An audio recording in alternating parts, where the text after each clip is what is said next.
Hey there, it's Dr. Guerrero, and it is week 6. So before I even get started, don't forget that your signature assignment and that patient case study is due at the end of this week. You can find guidance for that in your announcements, where it says week 6 guidance, or not week 6 guidance, signature assignment guidance. Okay, so make sure you check back and you look at that so you have an idea of what you should be doing. But this week in lecture, we're covering chapters 27, 28, 29, 31, and 33.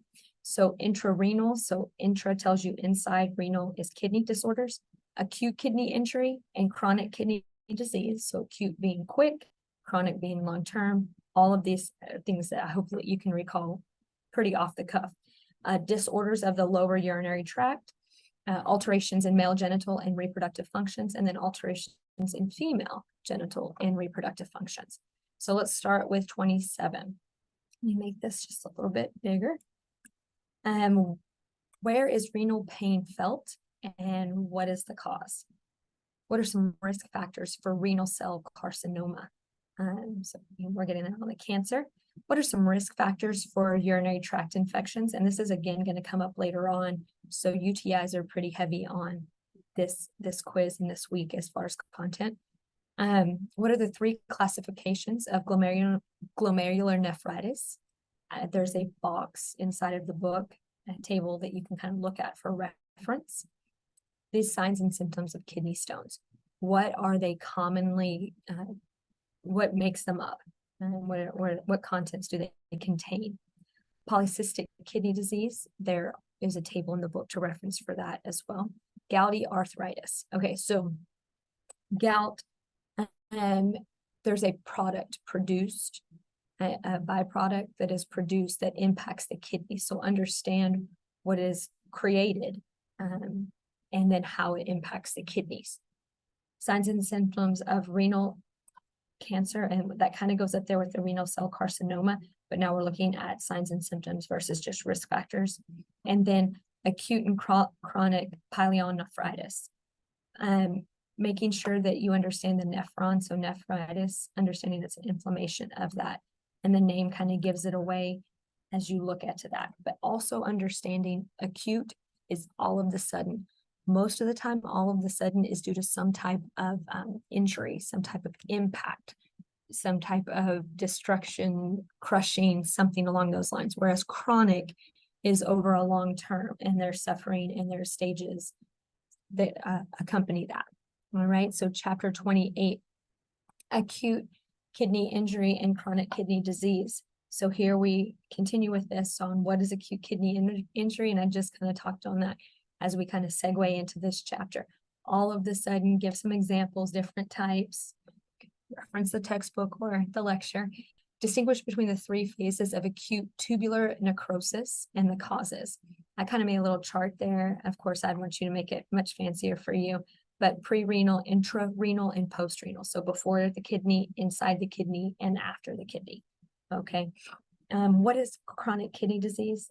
The causes of chronic kidney disease. And I know that you can't click on this hyperlink because this is inside of my review video, but it's kind of an easy one if you can look at it or pause the video, and it gives you a description of chronic kidney disease. Okay. Staging of chronic kidney disease. So anemia, and it says the process of anemia. Okay, so first of all, end-stage renal disease. We have issues with our kidneys, but how is our blood impacted and why? What role does the kidney play in the formation of blood? Okay, so kind of that connection there. Renal osteodystrophy. Renal osteodystrophy. So renal is kidney, osteo, bone, dys is like bad. And so just understanding osteodystrophy, renal osteodystrophy, all of course associated with the kidney, or it wouldn't be in this chapter. So we have issues with anemia and with the bones as a result of end-stage renal disease. So the connection there. Okay. Secondary conditions associated with end-stage renal disease. You never knew your kidneys were so important. Okay. Then we roll on to chapter 29. So disorders of the lower urinary tract. What is incontinence? What are the risk factors for incontinence? Stress versus, oh goodness, sorry. Stress versus urge incontinence. How common is bladder cancer?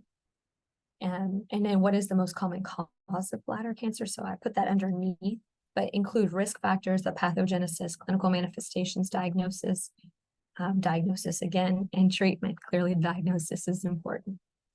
Then major causes of urinary tract infections. So this is usually, and then I said the connection between UTIs and women.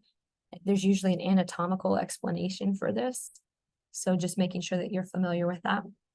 Being familiar with the ureterocele, so a ureterocele, a seal tells you that it's something, and then obviously it has something to do with the ureter.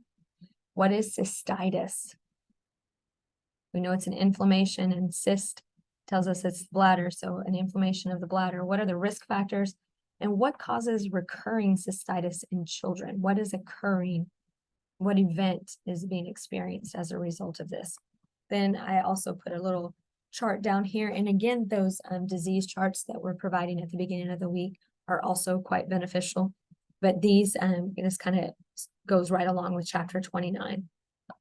Okay. Then we go into male alterations in male genital and reproductive diseases or function. Sorry.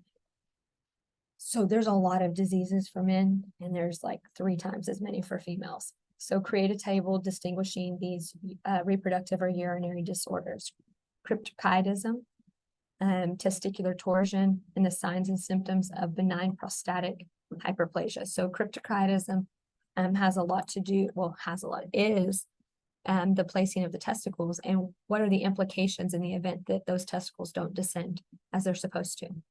What is testicular torsion? And like what occurs, and then, the pain. Then the signs and symptoms of benign prostatic hyperplasia. So prostatic tells us it's the prostate. Benign tells us that it's not cancerous, but hyperplasia says, hey, it's growing. So signs and symptoms of that. Disorders of the penis and the male urethra. So I kind of tried to subdivide them further. So congenital anomalies, like things that we see happening at birth, or then there are acquired disorders, infectious disorders, and neoplastic disorders. So these are all brought up in the text. Okay. And these themselves are not diseases. Then the same for the scrotum and testes. So it's just dividing up the anatomy of the male. So the penis and the urethra, the scrotum and the testes. Again, congenital, acquired, infectious, and neoplastic disorders. Then we roll into the alterations in female genitalia and reproductive function. And when I told you there was so many more diseases, look at that. So again, creating a table or a chart to help distinguish these. I did put on here pregnancy-related disorders. So pregnancy-related disorders, usually, it could be any of the female reproductive anatomy. Maybe as you go through these disorders, if they are pregnancy-related, or just coming up with a separate list of pregnancy-related disorders on your own, because some of these are pregnancy-related as well, and fitting into these classifications. So menstrual disorders, and these are not general, these are specific ones, unlike the male reproductive system. Amenorrhea, abnormal uterine bleeding patterns, dysmenorrhea. Okay, then the alterations in the uterine position and pelvic support. So uterine prolapse, retrodisplacement of the uterus, cystocele, retrocele. Inflammation and infection of the reproductive tract, female.